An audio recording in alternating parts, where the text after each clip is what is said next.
Ang kwentong ito ay hango sa tunay na buhay. Karanasan ito ng binatang si Samuel, taong 1961, Quezon.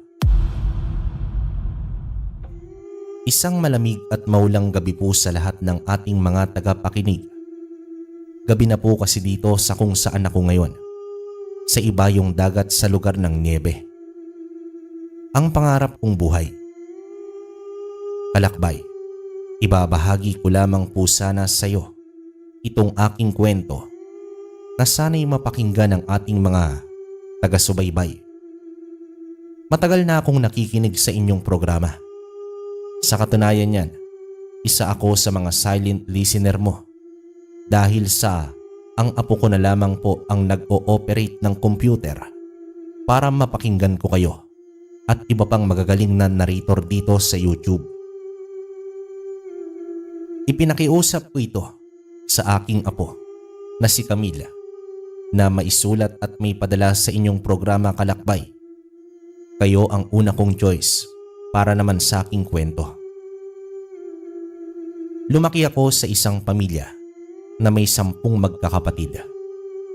Isa pong public servant ang ama ko sa aming kapitolyo, habang ang nanay ko naman ay nagtatrabaho sa munisipyo. Pangatlo naman ako sa mga bunso, at alam nyo na kapag nasa ganitong pwesto sa magkakapatid ay bibihirang mapansin, kaya naman malaya po ako sa paggagala at pakikipaglaro sa mga kaibigan ko. Ordinaryo lamang po ang aming baryo, payak ang pamumuhay ng halos karamihan na puro pagsasaka at pangingisda. Masaya at simple, walang komplikadong buhay ng syudad.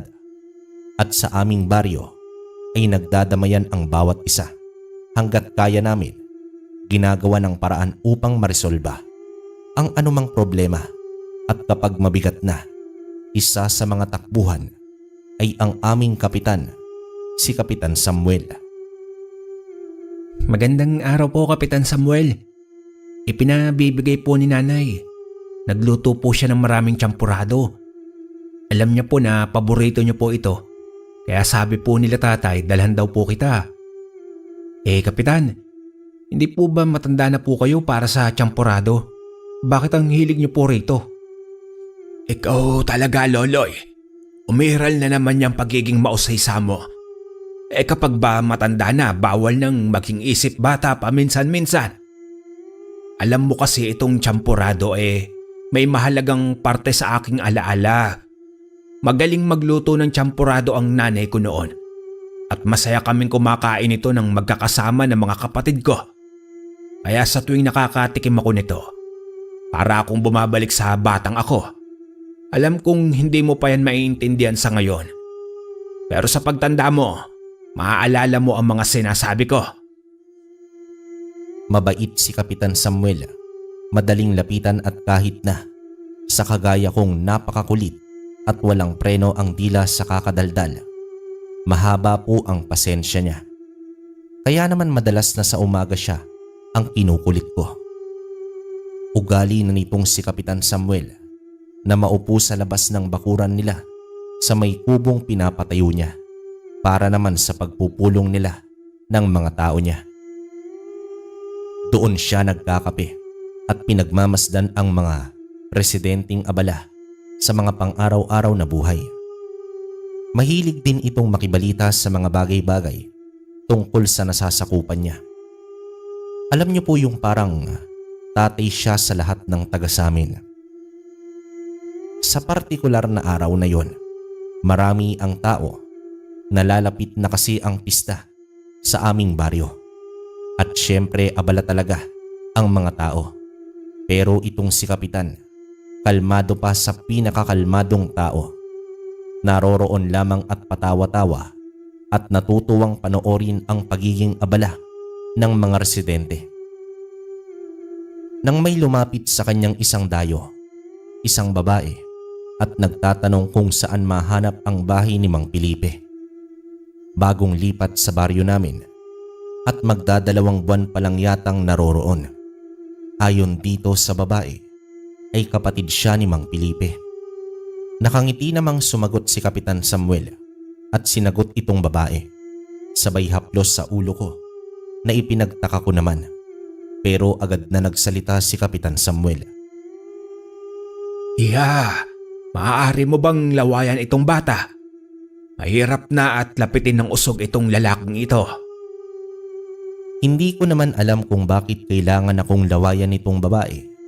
Gayong ang ginawa lang naman ito sa akin ay haplusin ang ulo ko. Pero parang napahiya yung babae at lumapit para nga lawayan ako. Pagkatapos nagdire-diretso ng patungo sa bahay ni Mang Felipe. Matapos nun kalakbay, natanong ko naman si Kapitan kung ano nga ba ang dahilan. Bakit iba yung titig niya sa babae? Parang galit siya dito. Ang sabi niya lamang ay wala naman. Masama lang daw ang tiyan niya. Matapos ang pagkakape nito, agad na ding pumasok si Kapitan para sa kanyang tsampurado. Ako naman ay naiwang naroroon sa kubo at pinapanood yung mga tao. Nang tawagin ako nitong si Tisoy, ang kababata ko. Uy, Loloy, kanina pa kitang hinahanap. Tara, puntahan natin yung perya, balita ko. Ngayon daw yun bubuksan. Tignan natin kung anong mga libangan doon. Sa tuwing magkakapiesta kasi sa amin, hindi naman po maaaring walang peryahan. Paborito po kasi itong pasyalan sa amin lalo na ng mga bata. Agad naman akong tumalon mula sa kubo. Nagpaunahan pa kami sa pagtakbo papunta sa bakanting lote kung saan nga po itinayo yung perya. Kita namin yung mga tauhan ng peryahan na paruot parito sa pag-aayos ng mga gamit sa loob. Kaya naman ang ginawa po namin nito, pumuslit po kami. Marahan at nakaabang sa mga kahon na naroroon. Ibig lang naming makita kung ano ba ang sikreto ng mga nasa peryahan. Pero pumalpak kami. Nasagi kasi nitong si Tisoy yung isang tali at natanggal kaya bumagsak yung parang arko nila. Gawa lang ito sa kahoy at isang plywood. Nawasak po ito at naging sentro po kami ng atensyon ng mga tagaron. Nakita naming nagsitakbuhan papalapit sa amin itong mga tauhan at pinaikutan kami. Ang nangyari po noon kalakbay ay dinala kami sa bahay ni Kapitan para ireklamo ng pagkasira ng kanilang gamit. Maya-maya ay dumating si Mang Felipe. Nalaman namin na siya pala ang nagpapatakbo ng perya. Todo hingi kami ng pasensya sa kanya at nangakong hindi na mauulit pa. Nakatikim naman ako ng palo mula kay tatay, pero sinaway naman ito ni Kapitan, maging si Mang Felipe. Tama na iyan pare. Huwag kang mag-alala. Ako nang bahala sa pagpapaayos ng arko. Mabuti na lamang at hindi silang napaano. Mga bata, alam niyong delikado ang ginawa ninyo. Paano na lang kung naipit kayo nitong arko? Buong baryo malulungkot na hindi matutuloy ang perya. Kaya sa susunod alam niyo na, antayin yung buksan ng perya sa publiko. Nagkakaintindihan ba tayo? Pareho na lamang kaming tumango ni Tisoy. Kahit pa itong si Tisoy ang talaga namang nakasagi doon. Pero kasi kung hindi naman ako pumayag na pumunta sa perya, hindi naman yon mangyayari. Kaya damay-damay na talaga. Diretso uwi naman ako sa bahay kasama si nanay habang naiwan si tatay sa bahay ni Kapitan. Kausap si Mang Felipe. Ayaw din ni tatay na hindi mapanagutan ang nangyari, kaya narinig ko na magbibigay siya ng bayad para naman sa danyos. Habang ako, katakot-takot na sermon mula kay nanay ang natanggap ko. At dahil nga doon, pinagbawalan akong lumabas ng buong araw na yon. Inantay naming makabalik si tatay. Pangalawang yugto ng sermon para sa akin. Pero hapon na ito bumalik at nagtungo pa pala sa bayan para sa mga pangkonsumo namin. At ng gabi nga, nakipag-inuman kaila Kapitan at kaila Mang Felipe. Habang ako naman ay parang nakaramdam ng hiya na lumabas. kasi nakita nilang lahat na pinalo ako ni tatay. Sa kakapakinig ko sa mga kwentuhan nila tatay, nakatulog na lamang ako. Panay kwento tungkol sa mga aswang kuno, sa mga mangkukulam at kung ano pang kababalaghan. Yun kasi ang hilig ni Kapitan na pag-usapan sa tuwing nag-iinuman sila ni tatay. Alam mo kasi Felipe, kung hindi mo na itatanong, itong si Kapitan ay dating lumalaban sa mga aswang. Ano nga yung tawag mo doon Kapitan sa mga kagaya mo? Nako Pedring, matagal na yon. Nung binata pa ako, berador ng aswang. Pero hindi naman ako masyadong tutok sa trabahong yon. Napilitan lang talaga ako dahil sa tatay ko na panatiko. At saka naniniwala siya na walang karapatang mabuhay daw ang mga aswang sa mundong ibabaw dahil sa mga kampon sila ng kadiliman. Kayo po ba, Kapitan Samuel? Anong pinaniniwalaan nyo? Felipe, abay hanggat walang ginagawang masama sa mga tao ko at tahimik itong baryo namin, wala akong pakialam sa mga aswang o engkanto paman. Bahala silang mamuhay kung gusto nila. Basta huwag nilang kakantiin ang mga tao ng baryong ito. Kung hindi ay magkakasubukan talaga kami ng mga yan. Matapang na wika dito ni Kapitan, sabay ng pagtawa nito. Si tatay naman, komo lasing na, nagtatawag na ng aswang. Gusto niya daw makakita nga ng aswang. At sigaw ito ng sigaw na lumabas umano yung aswang. Kaya ayun, lumabas si nanay at hinilang papasok sa bahay. Itong si tatay. Alam ni nanay na sobra na ang nainom ng tatay ko. Kaya nga sumisigaw na ito at nag-i-Ingles na. Natapos nila ang inumang yun ng maayos. Sinundo na din kasi ng asawa niya, itong si Kapitan at si Mang Felipe. Marahan na ding umuwi at kita ko itong nagpapalakad-lakad sa ilalim ng bilog na buwan. Pero tila na malikmata pa ako nang makita kong tila kumislap yung mata nito nang lumingon sa bahay namin. Pakiramdam ko pa na sa akin nakatitig itong si Mang Felipe. Kaya naman napatalukbong na lang ako ng kumot hanggang sa namalayan ko na umaga na.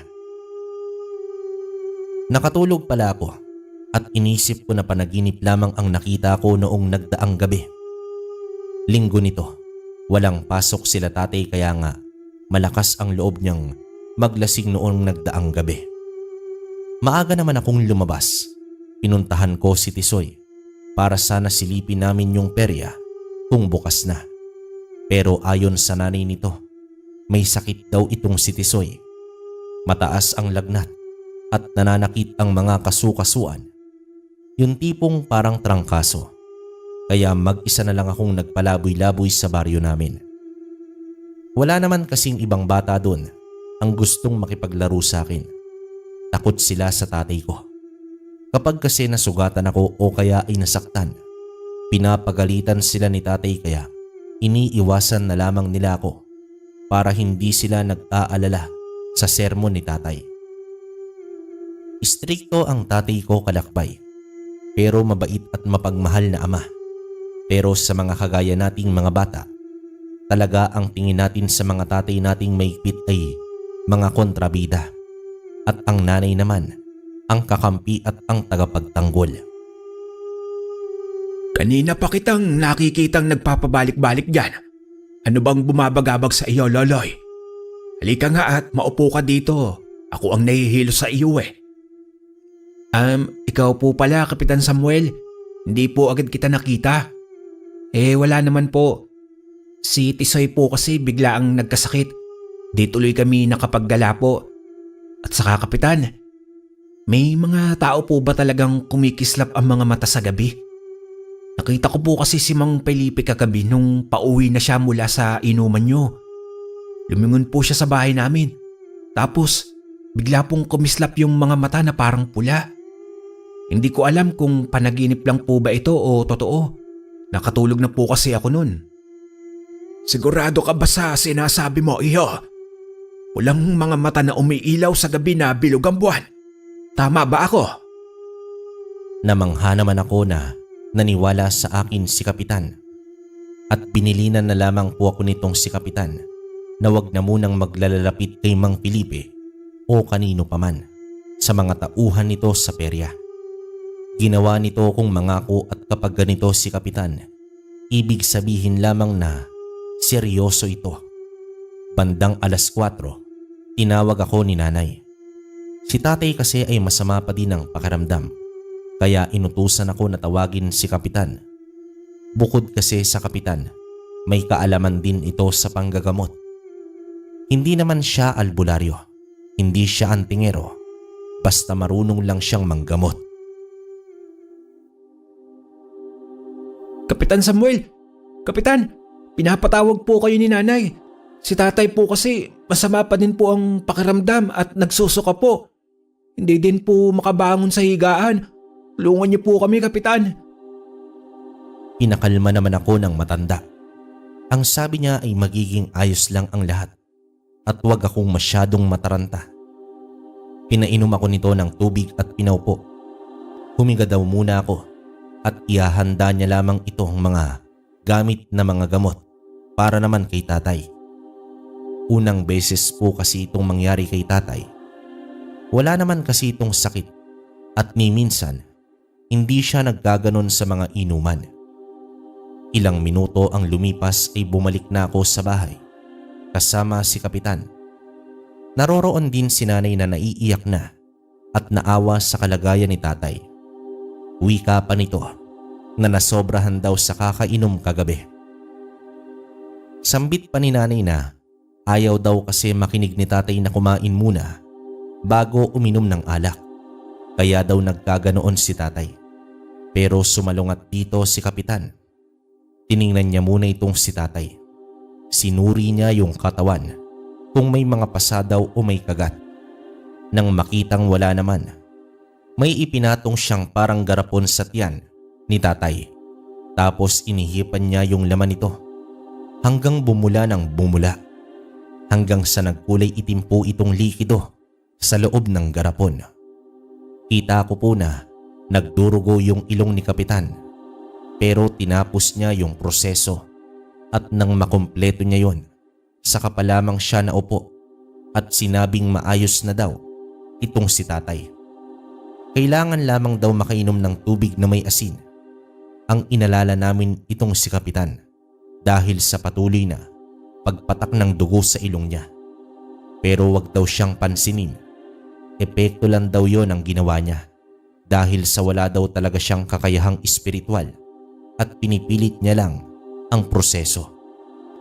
Magiging maayos din naman daw siya paglipas ng ilang minuto at kailangan lamang ng matamis na pagkain. Parang nakonsensya tuloy si Nanay sa panggagamot ni Kapitan dahil sa nangyari dito. Pero ganoon talaga si Kapitan. Kahit hirap, kahit halos hindi niya na kayang pilitin, gagawin niya para lamang makatulong sa iba. Kaya nga po wala ni isa sa baryo namin na may masamang iniisip sa kanya.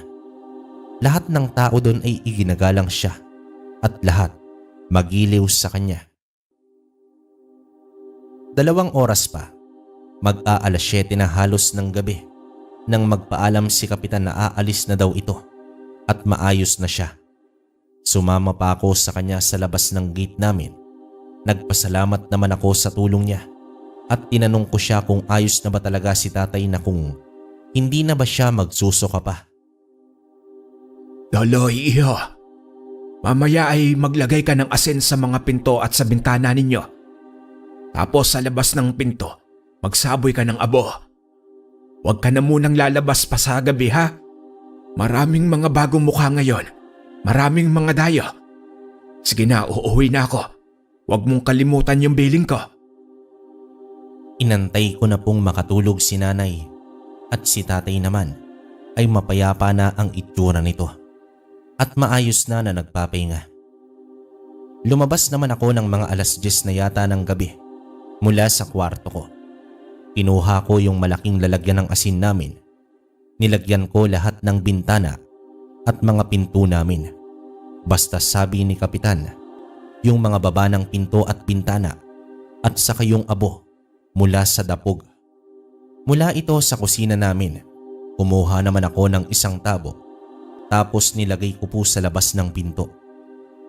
Hindi ko naman alam kung ano pong mangyayari. Basta sinunod ko si Kapitan. Pagkaiga ko, saka naman ako nakarinig na parang may tumatakbo o naglalakad sa labas namin. Alam niyo po yung parang sumasayad yung tsinelas sa lupa. Pero ang nakapagtataka, dahil sa paikot-ikot ito sa aming bahay.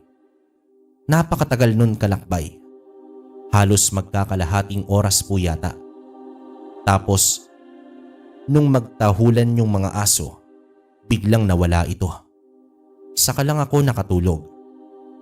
Alam niyo na po yung parang pakiramdam natin nung bata tayo na kailangan nating bantayan ang pamilya natin habang masarap silang natutulog. Ganoon po yung iniisip ko. Ako din yung naunang nagising. Alam kong napagod si nanay sa pag-aasikaso kay tatay. Bandang 6:00 yata ito. Binuksan ko na kaagad yung pinto para tingnan kung ano bang meron sa abo. Kung bakit yon pinagawa sa akin ni Kapitan. Nagulat ako noon kalakbay kasi nung buksan ko yung pinto at tingnan ko yung abo, may bakas po ng paa doon. Paa na walang tsinelas. Nakayapak lang po ito at parang nakatayo doon sa harap ng pinto namin. Tinalon ko po ito. Tumakbo ko sa bahay ni Kapitan para sabihin sa kanya yung nangyari.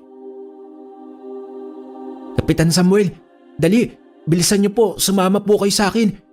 Yung abo po, may nakatapak po na paa ng lalaki. Tignan niyo po. Nasasabi kong wika sa kanya at hinila ko pa yung kamay nito. Naabutan kong nagkakapi siya at hindi na nga niya nagawang matapos ito. Gusto kong may pakita sa kanya ang mga bakas ng paa sa abo. Alam ko kasing hindi ordinaryo ang nangyari. Kasi sino ba naman ang tatayo sa harap ng pinto namin ng 10 oras ng gabi? Kung matinong tao ito, di ba? Tahimik si Kapitan na sinuri yung mga bakas. Sabay sinabihan ako na kakausapin daw sila ni nanay at tatay. Kaya naman kahit patulog sila, inatok ko na ito sa kwarto nila para magising at para makausap na ni Kapitan. Mabuti na lamang at nagawa ng makabangon ni tatay. Maayos na nga siya. Bumalik na kasi yung kulay ng mukha niya at nawala na rin yung pamumutla. Magandang gabi po sa inyo, Kapitan Samuel. Ano po bang atin at mukhang itong si Loloy, sabik na sabik. May nangyari po ba? Atin-atin na muna ito, Pedreng. Mukhang may bumibisita sa inyo. Ibig kong sabihin may aswang sa baryo natin at mukhang kayo ang ginagambala nito.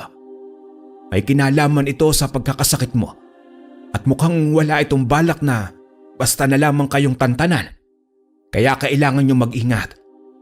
Kagabi nagbilin ako kay Loloy na maglagay ng abo sa may pinto ng bahay nyo at positibo ako. Aswang nga ang kumukursonada sa inyo. Kailangan makagawa ng paraan upang matukoy natin ito. Lalo pa ngayong kapistahan na. Marami ang mga dayong napaparito at maaaring isa sa kanila ang may gawa nito sa'yo. Patuloy ang pag-uusap nila tatay habang ako naman ay panay pakikinig lamang sa kanila. Nang biglang mabilis na lumabas si nanay sa kwarto nila at nagmamadaling nagpunta sa banyo. Nagsusuka po ito at nahihilo daw. Kaya naman napakamot sa noo niya si Kapitan. Sabay mungkahi kay tatay na patingnan daw si nanay sa pagamutan upang makatiyak. May kutob daw kasi siya na may iba pang pakay itong aswang sa bahay namin bukod kay tatay. Kaya ng araw na din na yon, umalis sila nanay at nagtungo sa pagamutan sa bayan. Bandang tanghali na nang makabalik agad sila. Agad namang nagtungo si Kapitan sa bahay nang nakita sila tatay na dumating na.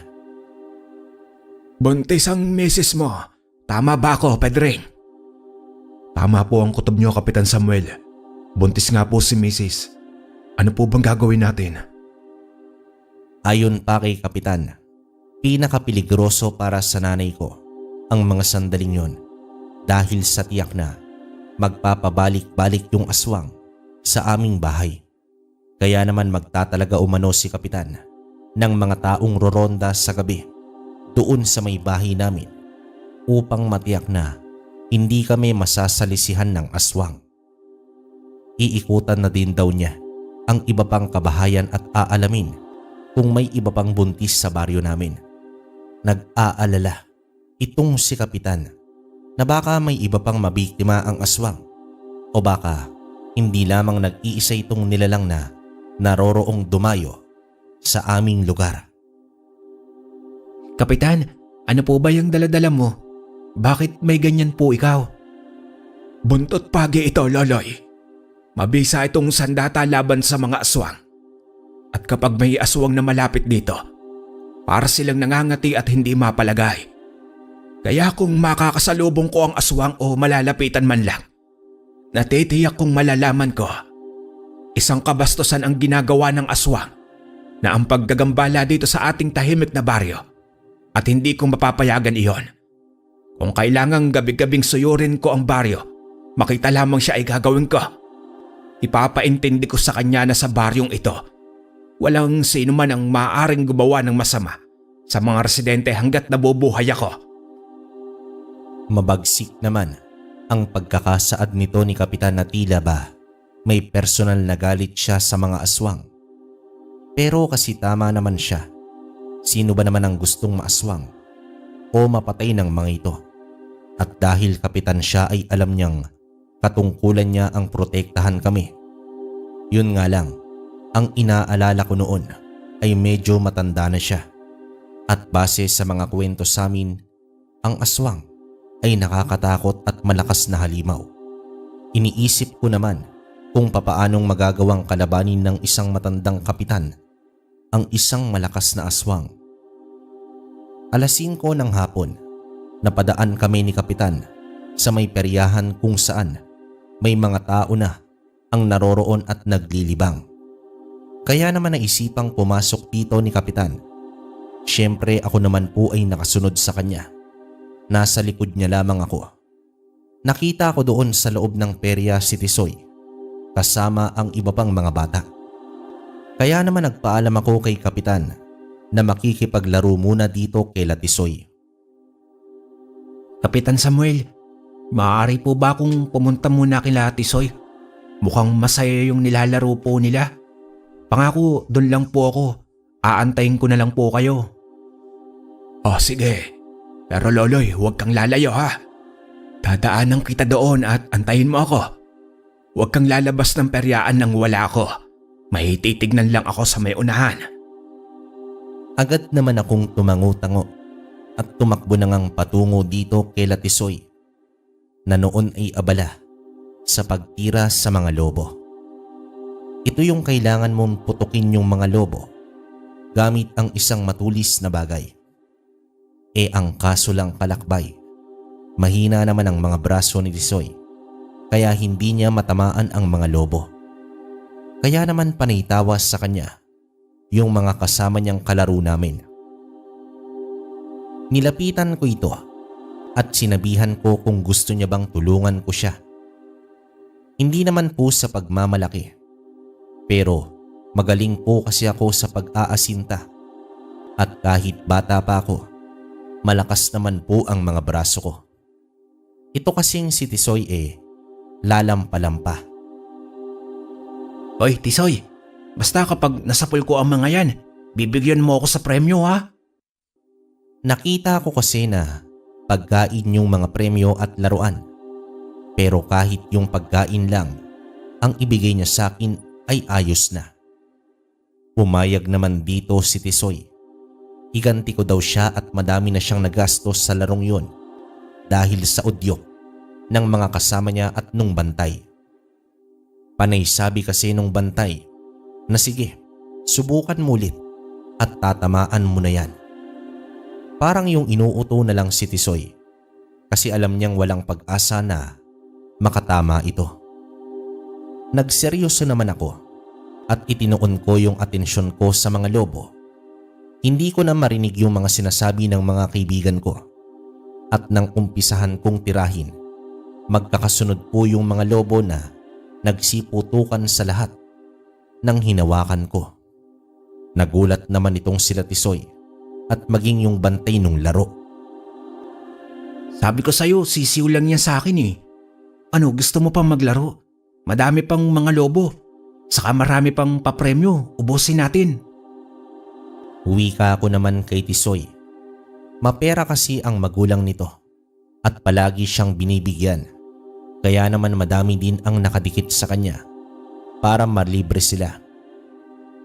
Natuwa ang kaibigan ko. Nagbayad ulit at gusto niyang ubusin daw namin yung mga lobo na natitirang naroroon. Kita ko naman na parang nakasimangot na yung bantay at masama na ang titig nito sa akin. Teka lang, sandali. Kung sinong magbabayad, siya ang maglalaro, yun ang patakaran ng larong ito. Kaya kung siya ang magbabayad, edi siya dapat ang titira, hindi ikaw bata. Basta ka na lang lilitaw at gugulin mo ang paglalaro nitong batang ito. Wika naman sa akin nung bantay. Halatang ayaw niya akong palaruin pa at malulugi na siya oras na maubos ko ang mga lobong naroroon. Sabay bulong naman dito ni Tisoy. Binigay niya sa akin yung pambayad. Sabi niya na ako daw ang magbayad para walang reklamo si Manong na bantay. Inabot niya sa akin yung pera ng palihim at ako naman. Parang gusto kong mas lalong asarin yung bantay. Kaya naman mayabang akong lumapit sa kanya. Manong, bayad po. Uubusin ko po yung lobo, kaya ihanda mo na ang papremyo mo. Siguro naman po, pwede na akong maglaro at may pera naman akong pambayad. Akala ko ba ay kung sino ang may pambayad, maaaring maglaro? Bakit pinipigilan mo itong bata sa paglalaro? May problema ba tayo dito? Tanong dito ni Kapitan sa Manong na bantay. Kaya naman natamimi ito at iniabot sa akin yung mga pantira. Ganoon nga po ang nangyari kalakbay. Naubos ko yung mga lobo at nakuha namin yung mga premyong naroroon. Lahat kami ay masaya. Lahat ay tuwang-tuwa. Maliban sa bantay na parang pinagsakluban ng kung ano na asim sa mukha nito habang nakatitig sa akin ng masama. Inakay na lamang kami nitong si Kapitan at inayang umuwi na at gabi na daw. Lalo na ako at ako ang pinaka malayong uuwian. Sinamahan ako nitong si Kapitan sa paglalakad. Labis naman ang tuwa ko nun kasi tag-isa kami ni Tisoy ng nakuhang trumpo at may pagkain pa ako. Ang sungit po nung bantay doon. Parang nagalit po na inubos namin ni Tisoy yung mga lobo sa binabantayan po niya. Ganun po ba talaga ang mga nasa perya, Kapitan Samuel? Yung soling perya naman po noong nakaraang taon, mababait po sila. Pero yung mga tao ngayon dyan sa perya, parang ang susungit po. Hayaan mo na, Loloy. Ganun talaga ang nagnenegosyo. At sa ginawa mo, tiyak na lugi ang taong yon. Kaya talagang masama ang loob niya. Mabuti pa ihatid na kita at may ronda pa kami ng mga tao ko. Huwag mong kakalimutan yung asin sa bintana at pinto niyo. Ikaw ang inaasahan kong gagawa nun. At alam mo namang madalas makalimot ang tatay mo. Sa gabing iyon ay wala ng buwan. Malinaw naman ang kalangitan at walang ulap, pero wala po talagang buwan. Kaya madilim ang daanan pauwi sa amin. Nang sa unahan po ay may nakaharang na isang malaking aso. Nakaupo lang ito sa gitna ng daan at parang nakabantay. Nang ilawan nito ni Kapitan, kita ko po ang pagpula ng mata nito. At dito ay agad akong pinahinto ni Kapitan. Loloy, iyo. Sa likod ka lang. Mukhang minasama ng isang to ang nangyari ngayong gabi. Tignan natin kung uubra ang kayabangan mo sa akin. Hoy, ikaw aswang. Sigurado ka ba sa ginagawa mo? At ang lakas ng loob mo na dito pang magasik niyang pagkaaswang mo? Nag-angil lamang po yung aso. At itong si Kapitan naman po, inilabas niya yung latigong pagi niya at dinig ko ang paghagupit niya nito sa hangin. Marahan siyang lumapit sa aso at sinabihan akong doon muna sa may gilid ng puno. Manood daw ako sa kanya. Dito na nga sumugod yung aso sa kanya. Malaki po ito nang di hamak sa akin at kung ako lang sigurong mag-isa, ang naroroon ay malamang na sinakmal na ako nito. Malabo rin na makatakas ako dito. Oras na habulin ako. Pero walang takot na hinarap ito ni Kapitan at pinaghahampas nung latigong pagi. Narinig kong may inuusal itong matanda at yung paghampas niya nung latigo tila ba kakaiba. Ni hindi magawang lapitan nung malaking aso si Kapitan. Doon ko nakita kung gaano pala kalupit itong si Kapitan. Kagaya sa mga kwento nito at mga kwento ni tatay sa mga inuman. Aakalain mo pa na hindi talagang matanda ito. Patuloy siya sa pag-atake dito sa aso. Kung itutuloy mo ito, aswang, dito pa lang ay papatay na kita. Kaya umalis ka na sa baryong ito at huwag ka na magpapakita pa. Maling baryo ang pinuntahan mo. Sigaw pa dito ni Kapitan at saka ko lamang nalaman na yung kaharap niya pala ay mismong aswang na. Marahil ito na yung pumupunta sa bahay namin sa hating gabi at balak biktimahin si nanay at yung kapatid ko sa tiyan ng nanay ko. Imbis na matakot yung aswang ay mas lalo itong naging agresibo at mabalasik at unti-unting nagpalit ng anyo sa isang nakakatakot na parang bakulaw. Parang tao lang din, pero habang iniilawan ko, nakikita kong mabuhok po ito at saka nakakatakot yung mukha hanggang sa nakaisip ako ng paraan para naman tumulong. Inilawan ko ng inilawan yung mukha ng aswang habang sinusugod siya ni Kapitan. Paulit-ulit na nasisilaw yung aswang at nawawala sa konsentrasyon sa pakikipaglaban hanggang makita ko na may binunot itong si Kapitan sa may likod niya. Isang makintab na patalim. Kumuha ng tiyempo si Kapitan at nang malingat yung aswang, mabilis na sinaksak ito ni Kapitan sa tagiliran at sa tiyan niya. Sabay sinipa ito at dito natumba sa lupa. Mapilit ka, aswang. Sinabi ko na sa'yo, maling baryo ang pinasok mo. Pasensyahan tayo. Maikli ang PC ko pagdating sa mga kagaya mong nilalang. Mga salot at sanggano. Kapitan Samuel, habulin po natin yung aswang at baka po makatakas pa. Pagkakataon na po nating matalo siya at mahuli. Hindi na kailangan, Loloy. Kargado ang aking punyal. Sa pagsikat ng araw, kasamang babawian ng buhay ang aswang na iyon. Binalaan ko na siya pero ayaw niyang makinig. Kaya't nararapat lamang ang sinapit niya. Mabuti pa at tara na't umuwi ka na.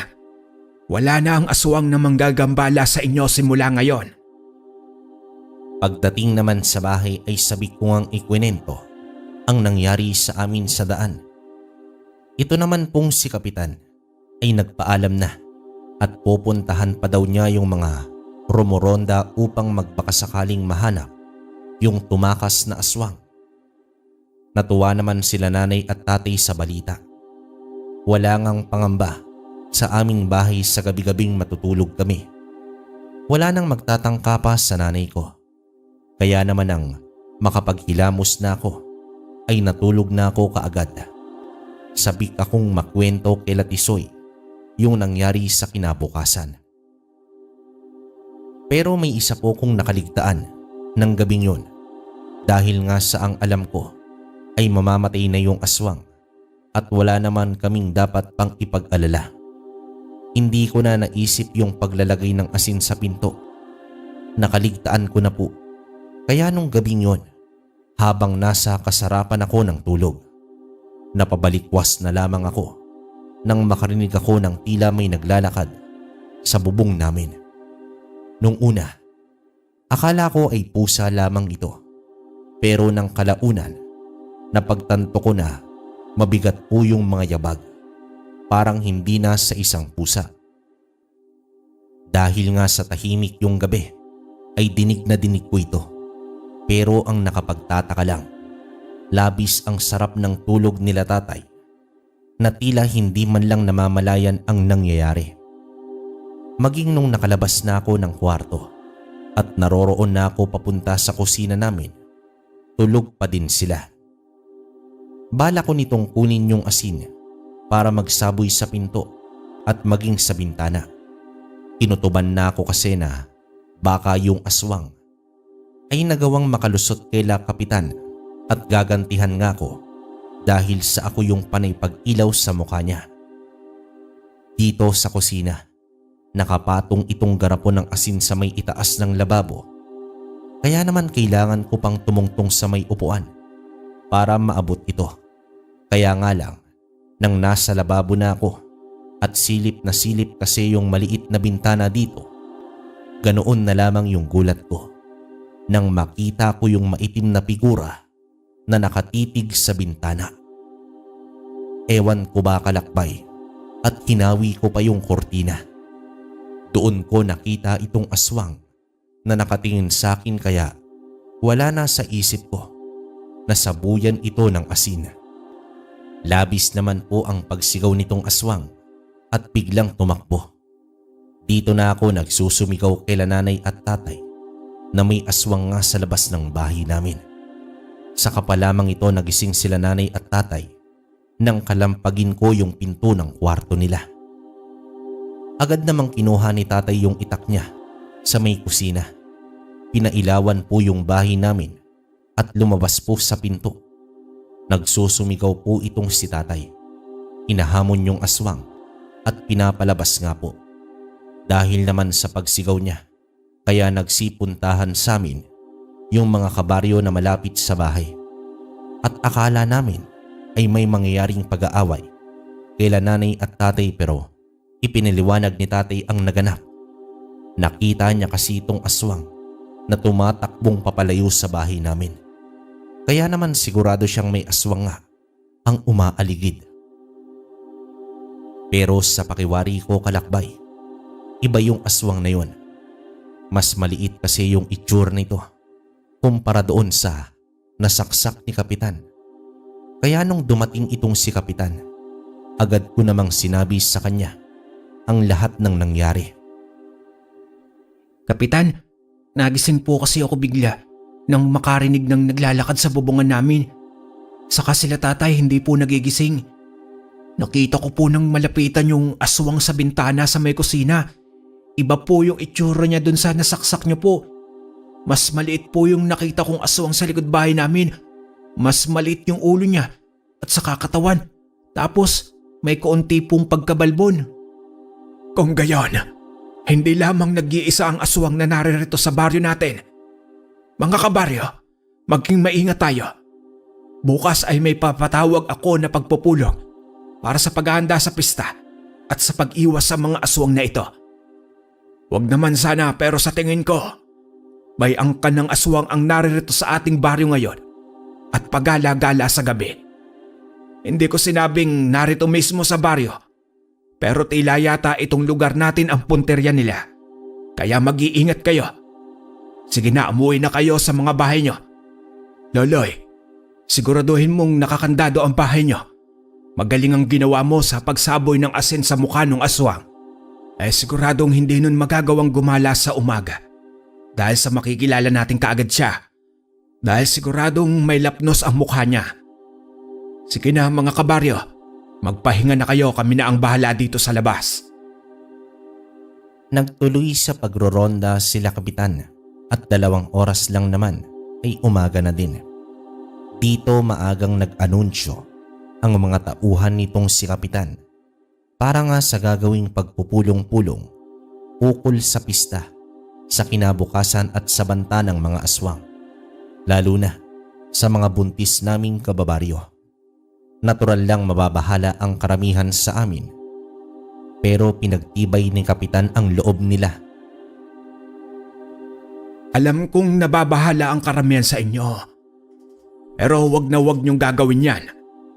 Sa ganyang bagay kumukuha ng lakas ng loob ang mga aswang. Kapag alam nilang takot ang mga biktima nila, mas lumalakas ang loob nilang salakayin ang mga ito. Pero kung ipapakita niyong handa kayong lumaban at hindi kayong nasisindak sa kanila, magdadalawang isip ang mga yan na lapitan kayo. Huwag niyong ipapakitang pinanghihinaan kayo. Hindi ko papayagang may mga aswang ang magtagal pa sa baryong ito. Nakasagupa ko na ang isa sa kanila at natitiyak ko sa mga oras na ito ay nilalangaw na ang kanyang bangkay kung nasaan man siya. At balak kong gawin yon sa lahat ng aswang na naririto pa sa ating baryo. Iisa-isain ko silang paslangin hanggang sa wala nang matira pa sa kanila. Ang hinihingi ko lamang po sa inyo ay kooperasyon, lalo na sa mga kalalakihan. Huwag na muna kayong tatamad-tamad pa at kailangan nating depensa ng baryong ito. Edring, pangunahan mo ang ilan sa mga kalalakihan dito sa atin at manguha kayo ng mga kawayan. Kailangan nating maganda ng mga armas. Hindi basta-bastang tatabla ng baril at ordinaryong patalim ang mga aswang na iyan. Ang mga kababaihan naman, maipapayo ko sa inyo ang manatili sa mga bahay nyo at bantayan ang inyong mga anak. Hindi lamang buntis ang maaaring puntiryahin ng mga aswang, kundi ang mga anak nyo. Kaya panatilihin nyo silang ligtas. Ilang araw na lang naman ang titiisin nyo. Oras na matapos ang pista, siguradong hindi silang aalis dito sa ating baryo at masusukol na natin sila. Sa tono ni Kapitan, parang may ideya na siya kung sino ba talaga ang mga aswang.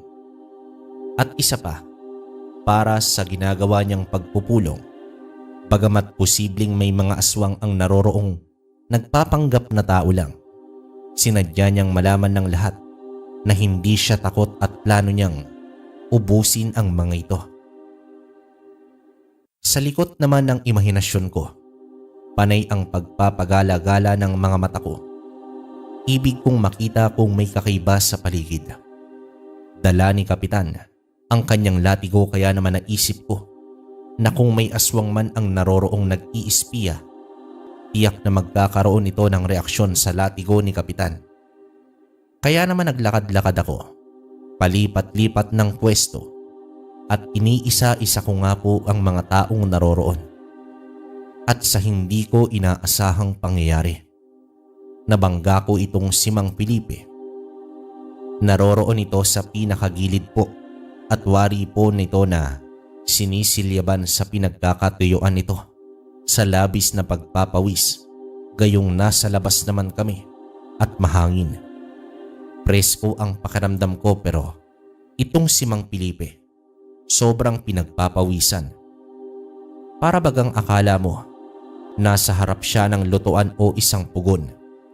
Nang sabihin ni Kapitan na tapos na ang pulong, ay pinakaunang umalis itong si Mang Felipe. Nagmamadali at nagkakamot pa ng mga braso niya. Hindi ko naman alam kung bakit, pero parang noong tagpong yun ay parang kakaiba yung pakiramdam ko dito sa bago naming kabaryo. Loloy, anak, ba't naririto ka? Usapan ng matatanda ito. Di ba't sinabi ko sa'yo doon ka lang at makipaglaro kay Tisoy? Anong ginagawa mo dito? Nako, ikaw talagang bata ka. Pag sinabing bawal, yun ang ginagawa mo. Kapag ba sinabi kong huwag kang makikipaglaro kila Tisoy, susuwayin mo ba ako? Itay, gusto ko lang po kasing makatulong. Ayoko pong makipaglaro at baka nandyan yung aswang. Di ba nga sabi po ni Kapitan, huwag pagala-gala yung mga bata. Kaya po dito na lang po ako sa tabi mo. Kamot ulo na lamang itong si tatay. Alam niyang hindi kasi siya mananalo sa pagrarason ko sa kanya. Matigas po talaga ang ulo ko kapag alam kong may punto naman yung mga sinasabi ko. Isa pa, imbes na maglaro ako habang may banta ng aswang, hindi ko naman mali yung tumulong sa pagkukumbinsi sa sarili ko. Kagaya ng panukala ni Kapitan, yung mga kalalakihan po sa amin ay gumawa ng mga bagakay at ilang mga sibat. Ayon kay Kapitan, kahit pang may baril ang mga tao doon, wala naman itong masyadong magagawang pinsala sa mga aswang dahil sa mga kabal na taglay nito. Pangunahing depensa ng mga aswang laban sa mga baril at mga saksak gamit ang mga ordinaryong kutsilyo ang nakakamanghalang talaga, habang ang mga normal na sandata ay walang laban sa aswang, pero yung mga katutubong kagamitan at armas kagaya ng sibat at mayang na kayang makapatay ng aswang, iniutos lamang ng kapitan ang paghingi ng benditadong tubig sa simbahan sa bayan. Kailangan umano na mailublob lamang ang mga dulo nito sa benditadong tubig upang mas maging mabisa kontra aswang. Hindi daw kasi naghihilom ang sugat mula sa talim ng kawayan at mga bagakay na nakalublob sa benditadong tubig. Habang abala silang lahat, ako naman ay abala sa pagkain ng pansit. Bayanihan po kasi ito. Yung mga kababaihan po nagluto ng mga pangmeryenda ng lahat ng naroroong gumagawa. Kasama na ang pag-aayos ng para sa pista namin sa kinabukasan. Sumapit nga po itong kapistahan. Araw ng linggo. Matapos magsimba ng mga tao sa aming baryo, diretso na sa mga pag-aasikaso sa kani-kanilang bahay para sa mga bisita. Hindi naman po magarbo ang selebrasyon. Ayaw din kasi ni Kapitan na masyadong gumastos ang mga tao sa aming lugar at mas importante daw na may makakain sa araw-araw at hindi nababaon sa utang para lang magpasiklab sa pista. Ang totoo, ganyan yung ilang pamilya na alam ni Kapitan na kapos sa buhay. Inimbita niya sa bahay nila upang tumulong na lamang sa pagluluto at doon na idaos ang kapistahan. Anak, maraming tao ngayon sa baryo natin. Mabuti pa siguro ay samahan mo na lamang ang nanay mo sa bahay. Tutulong lamang ako sa bahay nila, Kapitan. At baka kailangan nila ng karagdagang kamay sa mga pag-aasikaso sa bisita. Huwag ka nang sumunod pa. Dadalan ko na lamang kayo ng makakain. Bantayan mo ang nanay mo. Tandaan mo, kuya ka na ngayon. May paparating ng bagong miyembro ng pamilya natin. At tungkulin mo ang proteksyonan sila. Nauunawaan mo ba? Kung nagtataka naman kayo kung bakit tila wala kaming ganap sa bahay at walang handaan, gayong parehong maayos naman at may trabaho ang mga magulang ko. Praktikal po kasi si tatay. Ang katwiran niya. Bakit daw ba kaming mag-aabalang magkatay ng baboy o baka at gagastos para sa isang araw na selebrasyon kung maaari naman naming idaos ito nang hindi gumagastos? Isa pa, maraming naghahanda sa mga kabaryo namin. Ayon pa sa tatay ko, ay masama ang magsayang ng mga grasya at pagkain.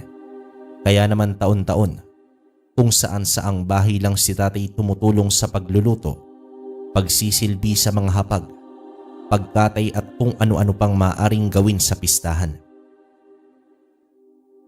Sa mga tinuran naman ni tatay na ako na daw ang panganay sa aming pamilya at may responsibilidad nga na bantayan ang bunso namin na nasa sinapupunan ni nanay. Naroroon akong nagbabantay lamang sa labas ng bahay namin. Pinapanood ang mga dumadaang tao. Nag-iikot-ikot sa bakuran kung may mga pumapasok na kung sino paman. Nang tawagin naman ako ni nanay, sinusumpong daw kasi ng sakit ang tiyan niya. Kaya naman daglian naman akong pumasok. Ibig nga ng mainit na tubig pero walang tubig sa termos. Kaya naman nagpainit pa ako. Nang makainom naman po siya ay bumuti na ang pakiramdam niya. Bumalik naman si tatay ng bandang mag-aalauna yata ng hapon upang magdala ng mga makakain. Napakarami, pati yung paborito kong lechon.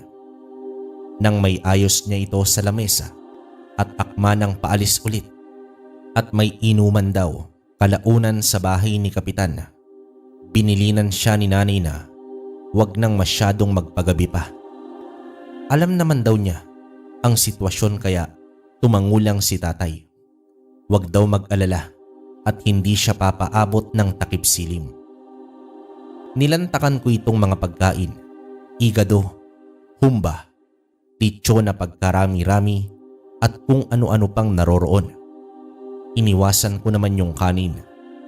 Alam kong mabubusog agad ako sa kanin, kaya panay ulam lamang ang kinain ko. Hapon na nun, bandang mag-aalas 6 na yata nang mapansin kong wala pa itong si tatay.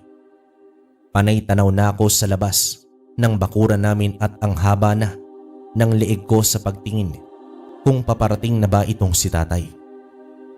Umupa na kasi yung tao at iilan na lamang ang mga nagpapakalat-kalat sa daan.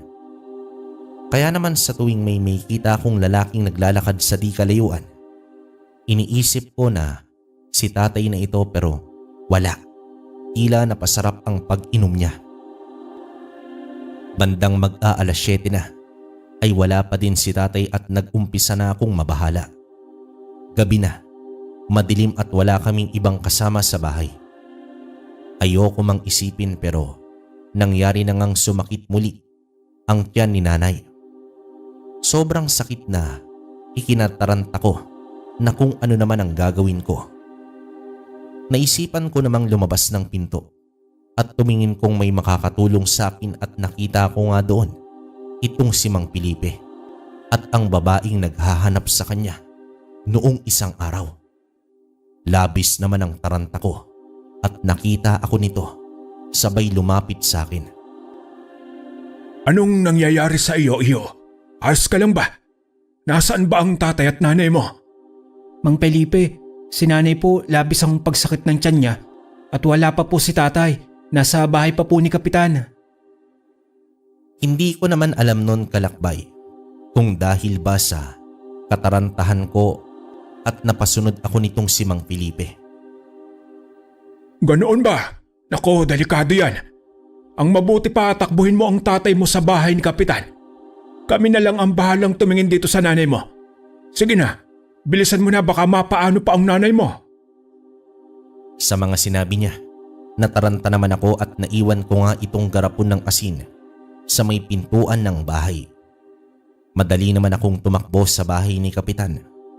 Nakita ko naman si tatay na masarap ang pag-inom at nakaupong kasama ang mga tatay din ng kalaro ko at itong si Kapitan. Humahangos pa akong sinabi kay tatay ang kondisyon ni nanay at nasabi kong nasa bahay sila Mang Felipe at yung babae para bantayan si nanay. Dito ay agad na nataranta si Kapitan. Pinatayo niyang lahat ng kainuman nila at pinakuha ng mga armas. Magmadali kayo at puntahan natin ang bahay nila. Bilisan niyo. Di ko naman alam nun, Kalakbay, kung bakit natataranta si Kapitan.